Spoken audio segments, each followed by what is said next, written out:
Hi guys, welcome back to my YouTube channel.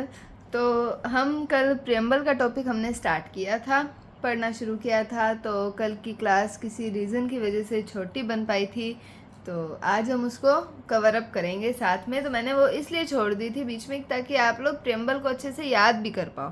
तो मुझे उम्मीद है कल हमने क्लास के अंदर यही पढ़ा था प्रियम्बल के बारे में कि प्रियम्बल क्या होती है, और उसके बाद में हमने प्रियम्बल जो हमारी दी हुई है हमारे संविधान के अंदर उसके बारे में पढ़ा था। और कुछ इम्पोर्टेंट पॉइंट्स जो हैं जिनको हमने डिस्क्लोज़ करना है उनके बारे में हमने पढ़ाई करनी है। तो उसको हमने अंडरलाइन किया था कि जैसे हमें संपूर्ण प्रभुत्व संपन्न, समाजवादी, पंथ निरपेक्ष, लोकतंत्रात्मक गणराज्य, न्याय, स्वतंत्रता, समता, व्यक्ति की गरिमा, एकता और अखंडता, और साथ ही साथ हमने डेट अंडरलाइन की थी, साथ में हमें उसकी तिथि पता होनी चाहिए और साथ में संवत का भी पता होना चाहिए, क्योंकि कई हम अपने एग्ज़ाम ऐसे होते हैं कि उसके अंदर हमसे इन चीज़ों के बारे में पूछ लिया जाता है डायरेक्टली कि कौन सी डेट थी और यह संवत कौन सा था, इस तरीके से कुछ पूछ लिया जाता है। तो अब हम पढ़ते हैं हमारी प्रस्तावना। आज हमारी क्लास 4 है इंडियन पॉलिटी की, जिसमें हम प्रस्तावना के विषय को आगे पढ़ने वाले हैं। तो हमने देख लिया था, अब हम थोड़ी सी इसके हिस्टोरिकल बैकग्राउंड पे चलते हैं कि हिस्टोरिकल बैकग्राउंड कैसे है, यानी कि हमारी संविधान सभा जो थी उसके दिमाग में प्रस्तावना बनाने का विचार आया कैसे। तो हम उस हिस्टोरिकल बैकग्राउंड को थोड़ा सा देखते हैं। तो सबसे पहले हम बात करते हैं हमारे देश के पहले प्रधानमंत्री, ये तो सभी को ही पता होगा कौन थे, पंडित जवाहरलाल नेहरू।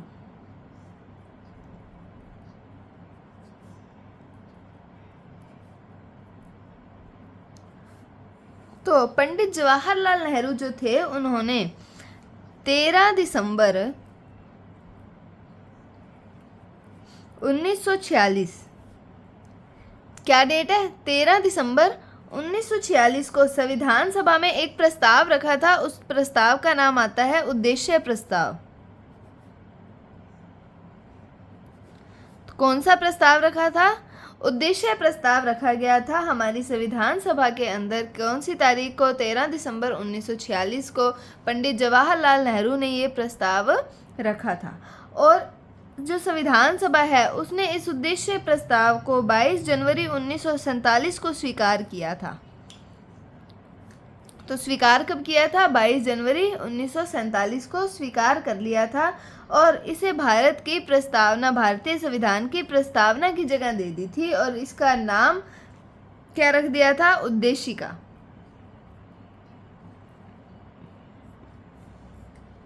और इसके लिए माने प्रस्तावना के लिए क्या शब्द प्रयुक्त किया गया, उद्देशिका शब्द प्रयुक्त किया गया।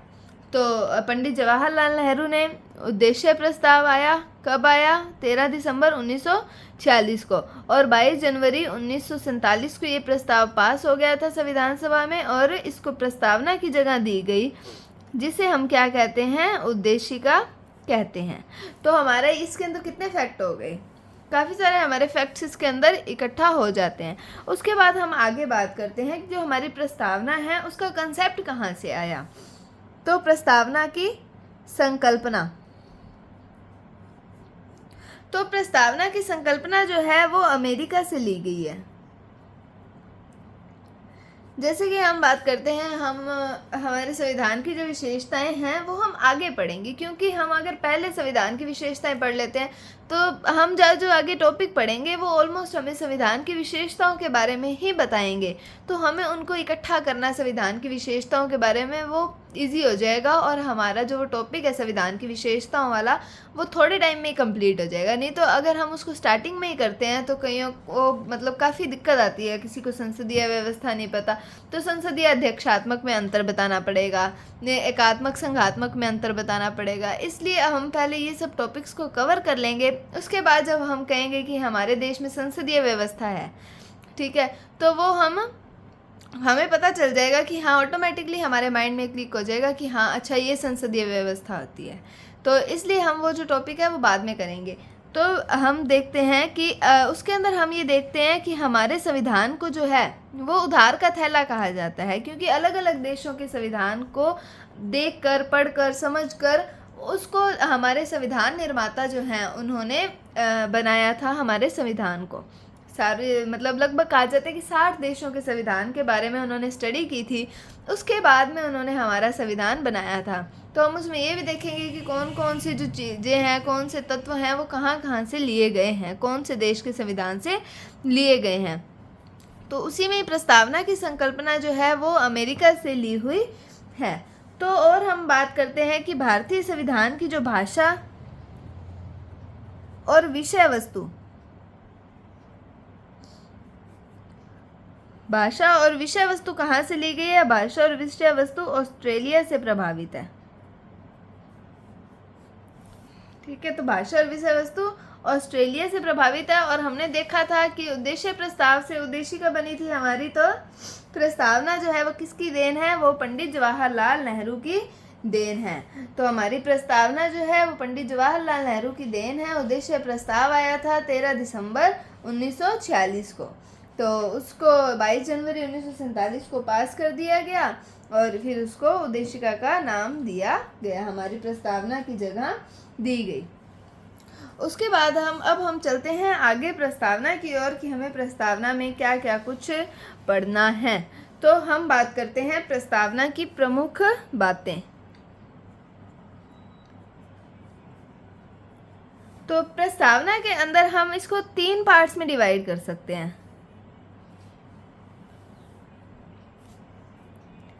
तो प्रस्तावना को अगर हम 3 भाग में डिवाइड कर सकते हैं, तो उसके अंदर सबसे पहला भाग आता है शासन शक्ति का स्रोत।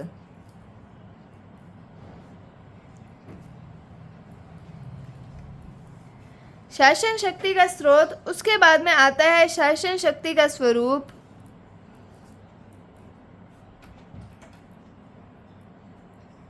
और आता है शासन शक्ति का उद्देश्य।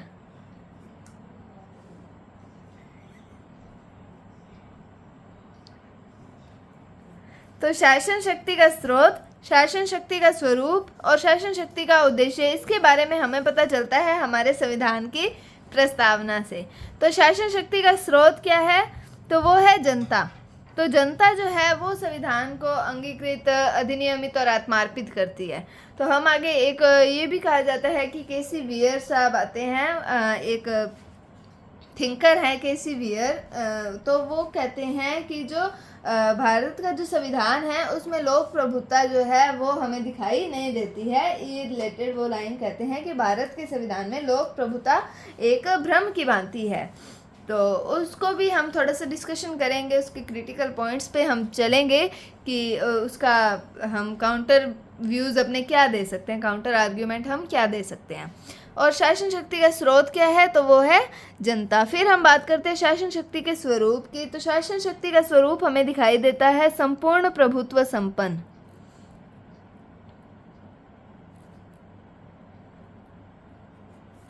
और आता है समाजवादी, पंथ निरपेक्ष, लोकतंत्रात्मक और गणराज्य। तो शासन शक्ति का स्वरूप क्या है? संपूर्ण प्रभुत्व संपन्न, समाजवादी, पंथ निरपेक्ष, लोकतंत्रात्मक और गणराज्य। फिर शासन शक्ति के उद्देश्य की बात करते हैं, तो इसमें आता है न्याय, स्वतंत्रता, समता, व्यक्ति की गरिमा,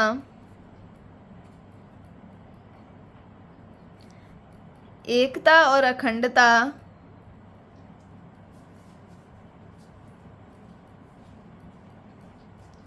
और बंधुता।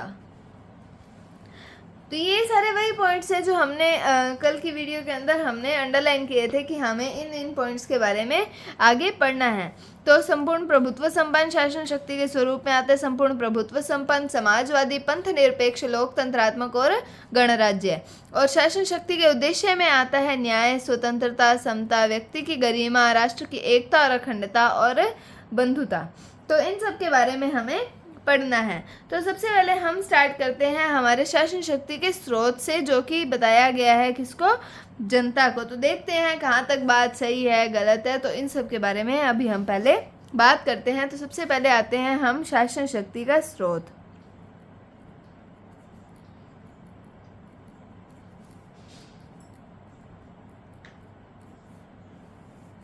तो शासन शक्ति का स्रोत, तो हमने बात की कि भारतीय संविधान में प्रस्तावना में शासन शक्ति का स्रोत किसको बताया गया है? जनता को बताया गया है।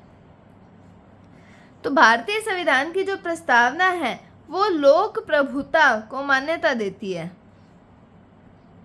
यानी कि जनता का प्रभुत्व है संविधान पे। तो प्रस्तावना के अंदर हमने देखा था आदर्श और उद्देश्यों को बताया गया है, तो वो बताती है कि लोक प्रभुता है हमारे संविधान में। ये बात कौन बताती है? प्रस्तावना को बताती है। इसको कहा जाता है पॉपुलर सॉवरेनिटी।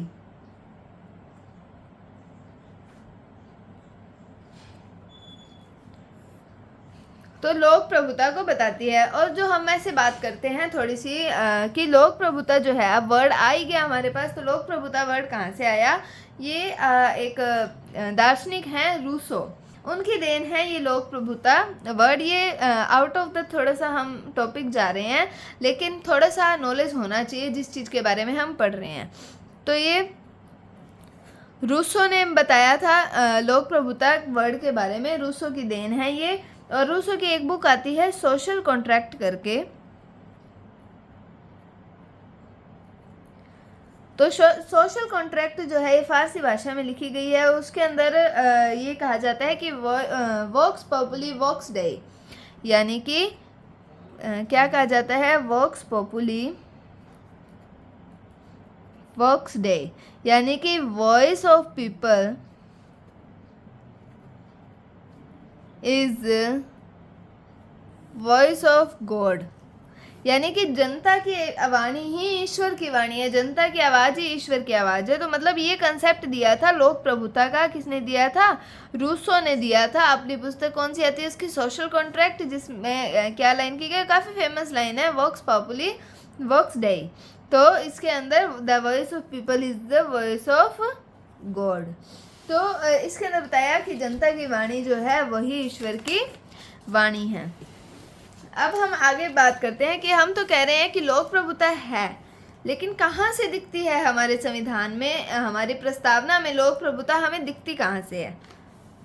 तो हमने देखी थी हमारी प्रस्तावना, तो हम इसको 2 मिनट वापस देखते हैं। इसमें सबसे पहले हमारे पास वर्ड्स आए हैं हम भारत के लोग। क्या वर्ड्स आए हैं? हम भारत के लोग, यानी कि भारत के लोग, यानी कि हम।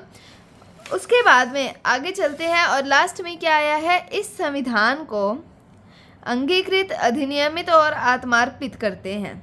तो हम जो भारत के लोग हैं वो इस संविधान को, जो संविधान बना है उसको अंगीकृत, अधिनियमित और आत्मार्पित करते हैं। तो यहाँ से हमें दिखेगी लोक प्रभुता, अभी हमें यहाँ से दिखेगी। तो अब हम देखते हैं कि क्या देखा हमने। एक तो देखा हम भारत के लोग,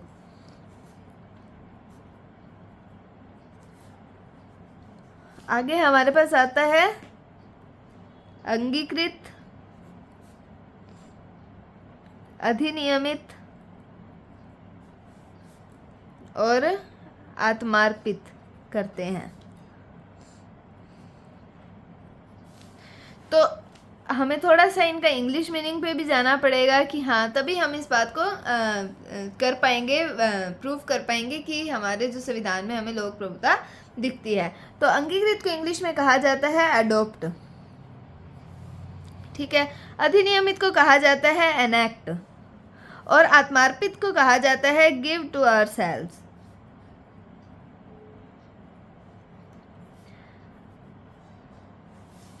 तो adopt, enact and give to ourselves, यानी कि अडोप्ट करना। अगर हम देखते हैं कि कोई दंपत्ति है वो किसी बच्चे को अडोप्ट करता है, तो मतलब वो उसको क्या करता है? स्वीकार करता है।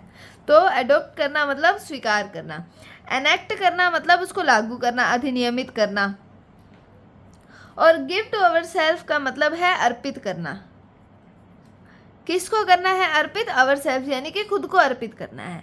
तो भारत के लोग इस संविधान को स्वीकार कर रहे हैं, लागू कर रहे हैं और उसको खुद को आत्मार्पित कर रहे हैं, अर्पित कर रहे हैं। तो इससे क्या हमें यहाँ पर लोक प्रभुता का होना स्पष्ट होता है कि भारत के लोग ही इस संविधान को स्वीकार कर रहे हैं, लागू कर रहे हैं और आत्मार्पित कर रहे हैं। तो यहाँ से हमें दिखती है लोक प्रभुता इस संविधान के अंदर। तो आई होप आपको समझ आया होगा कि लोक प्रभुता हमारे संविधान में दिखती है। इसके अंदर एक जो आते हैं हमारे पास व्यक्ति जिनका नाम आता है के.सी. वियर। इनका एक कथन है, कई बार एग्जाम्स के अंदर डायरेक्ट कथन ही पूछा जाता है, क्योंकि काफ़ी फेमस लाइन कही है इन्होंने। एक आलोचनात्मक पक्ष कह सकते हैं हम, हमारे प्रस्तावना का आलोचना की है इन्होंने कि भारत के संविधान में, प्रस्तावना की नहीं है तो संविधान की आलोचना के तौर पर ही हो गया कि भारत के संविधान में लोक प्रभुता एक भ्रम है।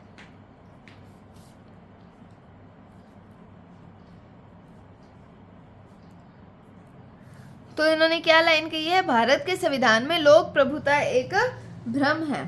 तो इसका हम कैसे कह सकते हैं कि हाँ, अब इनके काउंटर आर्ग्यूमेंट तो हमें देना पड़ेगा। हम ऐसे तो नहीं मान सकते कि हमारे संविधान के अंदर लोक प्रभुता दिखती ही नहीं है। हम देखते हैं कि हम खुद अपने प्रतिनिधि को वोट देते हैं, उन्हें जिताते हैं, जो वो आगे जाकर हमारे देश की सरकार को चुनते हैं। एक तरीके से हम तो कितना बड़ा रोल अदा कर रहे हैं कि हम हमारे प्रतिनिधि को जिताकर लोकसभा में, विधानसभा में यहाँ पर भेजते हैं।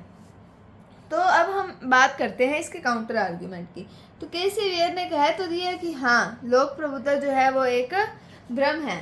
तो अब कहते हैं कि अब लोक प्रभुता क्या है। मैंने आपको बताया कि जनता की प्रभुसत्ता जो होती है वो लोक प्रभुता है। तो वो जनता में निहित होती है प्रभुसत्ता लोकतांत्रिक राज्यों के अंदर, और वो जनता को ही सर्वोपरि वहाँ पर माना जाता है। ठीक है।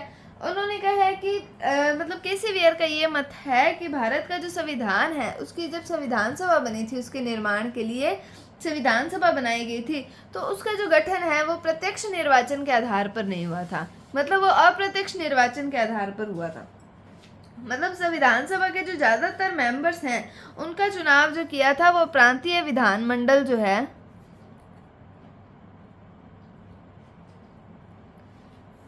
प्रांतीय विधानमंडल के सदस्यों के द्वारा अप्रत्यक्ष निर्वाचन के आधार पर किया था। तो प्रांतीय विधानमंडल के जो सदस्य हैं उनके अप्रत्यक्ष निर्वाचन, इन्होंने अप्रत्यक्ष निर्वाचन किया था। मतलब आम जनता ने भाग इसके अंदर नहीं दिया था, तो अप्रत्यक्ष निर्वाचन के आधार पर किया था। और साथ में जो प्रांतीय विधानमंडल के सदस्यों का जो निर्वाचन है वो जनता के द्वारा सार्वभौमिक वयस्क मताधिकार के आधार पर नहीं किया गया था। और उस टाइम पे जो थे धनी लोग जो थे और जो शिक्षित वर्ग के लोग थे, धनी और शिक्षित वर्ग के लोगों को ये मताधिकार दिया गया था उस टाइम पे। और उन्होंने प्रांतीय विधानमंडल के सदस्यों का उन्होंने चुनाव किया था। और जो संविधान सभा हम देखते हैं उसके अंदर कुछ सदस्य जो थे वो मनोनीत भी थे। तो इन तर्कों के आधार पर जो के.सी. वियर हैं वो ये कहते हैं कि भारतीय संविधान सभा जो है वो जनता की प्रतिनिधि नहीं थी। वो उनको जनता ने प्रत्यक्ष वोटों के द्वारा नहीं जिताया था। वो कुछ मतलब धनी लोगों की और शिक्षित लोगों की, इनकी ही मतलब उनका ही प्रतिनिधित्व करती थी। लेकिन हमें इसका काउंटर आर्ग्यूमेंट क्या देना है कि जो संविधान सभा है वो पूर्णतः, मतलब संविधान जो है हमारा पूर्णतः लोक प्रभुता पर आधारित है। जो हम देखते हैं कि 1952 के अंदर आम चुनाव का रिजल्ट आया था, ठीक है, उसमें ज़्यादातर वही बंदे जीते थे, वही लोग जीते थे जिन्होंने हमारे संविधान का निर्माण किया था। तो यहाँ से पता चलता है कि अगर बाकी लोग उनको वोट पहले देते संविधान सभा के निर्माण के लिए तो वो उनको ही जिताते। तो यहाँ से हमें पता चलता है कि हाँ, ज़्यादातर लोग वही जीते थे जो संविधान सभा के मेंबर थे। तो यहाँ से हमें क्या पता चलता है कि जो हमारे संविधान जो है उसके अंदर लोक प्रभुता है। और साथ में हम कहते हैं कि हमने लोकतंत्र को अपनाया है, जो जनता का, जनता के लिए और जनता के द्वारा शासन है। तो यहाँ से तो लोक प्रभुता स्पष्ट ही हमें दिख रही है कि हमारे संविधान में लोक प्रभुता है। तो के.सी. वियर का एक काउंटर आर्ग्यूमेंट है। हालांकि एग्जाम्स के अंदर वैसे नहीं पूछा जाएगा आपसे, ये सीधे ये उसकी स्टेटमेंट पूछी जा सकती है कि किसने दिया था। तो या फिर ये पूछा जा सकता है कि के.सी. वियर का स्टेटमेंट निम्नलिखित में से कौन सा है। इस तरीके से आपसे क्वेश्चन पूछा जा सकता है। लेकिन कभी आप किसी बैठे हो अपने 4-5 फ्रेंड्स के साथ, या कैसे भी अगर आपकी कोई बात छिड़ती है इसके ऊपर, तो आपके पास काउंटर आर्ग्यूमेंट और आर्ग्यूमेंट्स होने चाहिए हर टॉपिक से रिलेटेड, ताकि आप उस पर अच्छी चर्चा कर सकें और अपने नॉलेज बेस को बढ़ा सकें। तो ये हमने देखा कि हाँ, शासन शक्ति का स्रोत क्या है, जनता है। इसके बाद हम थोड़े से कुछ फैक्ट्स देख लेते हैं। तो फैक्ट्स के अंदर हम देखते हैं कि हमारा जो संविधान है वो बन के तैयार हुआ था 26 नवंबर 1949 को। जैसा कि हमने प्रस्तावना के अंदर देखा था कि हमारा संविधान कब बना था, 26 नवंबर 1949 को बनकर तैयार हो गया था और 26 जनवरी 1950 को ये पूर्णतः लागू हो गया था। ठीक है, और हम बात करते हैं कि 26 जनवरी को ही क्यों इन्होंने संविधान को, मतलब इतना गैप क्यों डाला, 2 महीने का गैप क्यों डाला गया। तो इन्होंने गैप इसलिए डाला था क्योंकि 26 जनवरी 1930 जो था, क्या था, 26 जनवरी 1930 जो था, उस टाइम पे पूर्ण स्वराज दिवस के रूप में मनाया गया था। तो ये वेट ही कर रहे थे इस डेट का कि संविधान हम उसी दिन बनाए कि जिस दिन हम पूर्ण स्वराज दिवस हमने मनाया था, 26 जनवरी 1930। तो उन्होंने 26 जनवरी की डेट का इसीलिए वेट किया था क्योंकि ये देश के लिए पहले ही गौरव का विषय थी और इसी तारीख को इन्होंने गणतंत्र दिवस मनाने की सोची थी।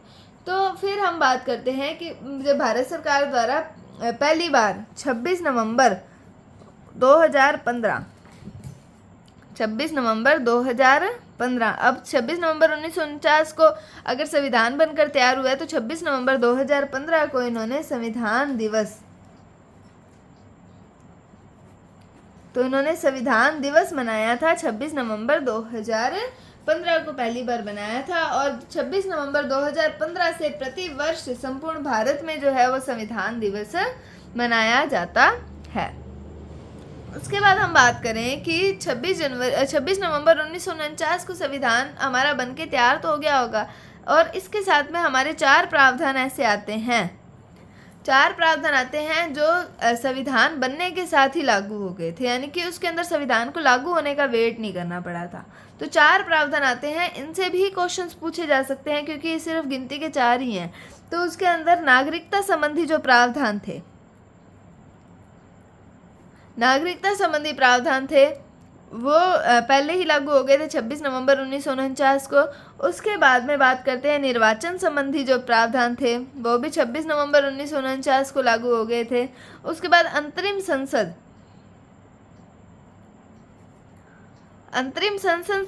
संसद संबंधी प्रावधान जो थे वो भी 26 नवंबर 1949 को लागू हो गए थे और साथ में संक्रमणकालीन प्रावधान,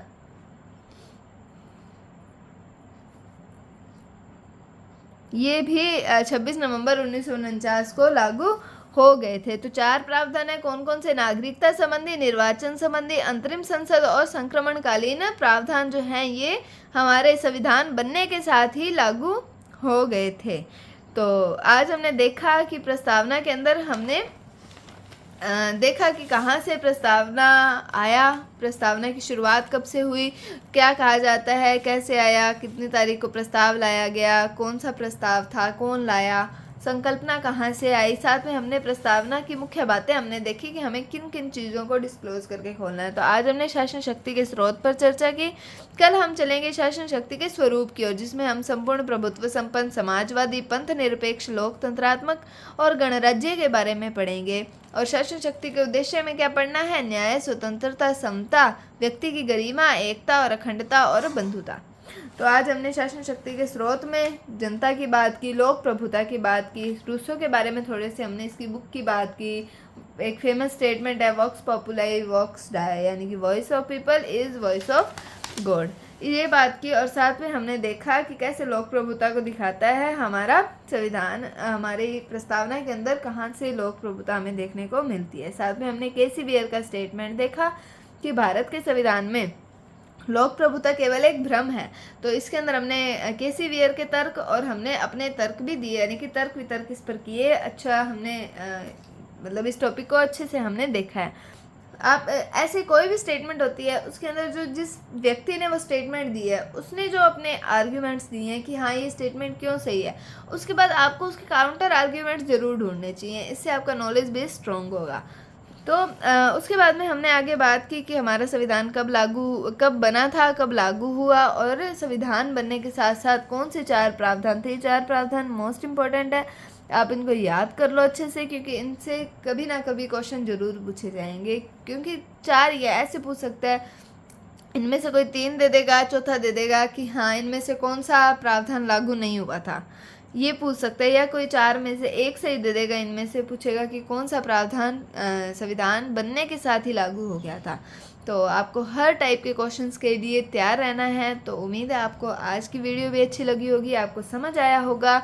आप इसके नोट्स साथ साथ बना लीजिए और साथ साथ इसको रिवाइज कीजिए। रोज़ 11 बजे सुबह मेरी क्लास आ जाती है, अपलोड हो जाती है। तो आप 11 बजे जब पढ़ने बैठें उससे पहले आप बस 10 मिनट इसका एक रिवीजन ले लिया कीजिए। एक दिन आपने पढ़ा, उसके बाद में आप अगले दिन जब क्लास लगाने आओ आप उस दिन का पढ़ो, उससे अगले दिन जब आप क्लास लगाने हो तो पिछले 2 दिनों का पढ़ो, ताकि आपका कंसेप्ट क्लियर रहे और साथ साथ आप आगे की चीज़ों को भी ऐड ऑन करते चलें। तो थैंक यू। मुझे उम्मीद है आपको क्लास अच्छी लगी होगी। अगर आपको अच्छी लगी है तो इसे लाइक कीजिए, शेयर कीजिए। चैनल पर नए हैं तो इसे सब्सक्राइब ज़रूर कीजिए। अपने फ्रेंड्स एंड फैमिली के साथ ज़रूर शेयर कीजिए जो कम्पिटिटिव एग्ज़ाम्स की तैयारी कर रहे हैं, ताकि वो भी इन क्लासेस का भरपूर फ़ायदा उठा सकें। Thanks for watching. Bye bye.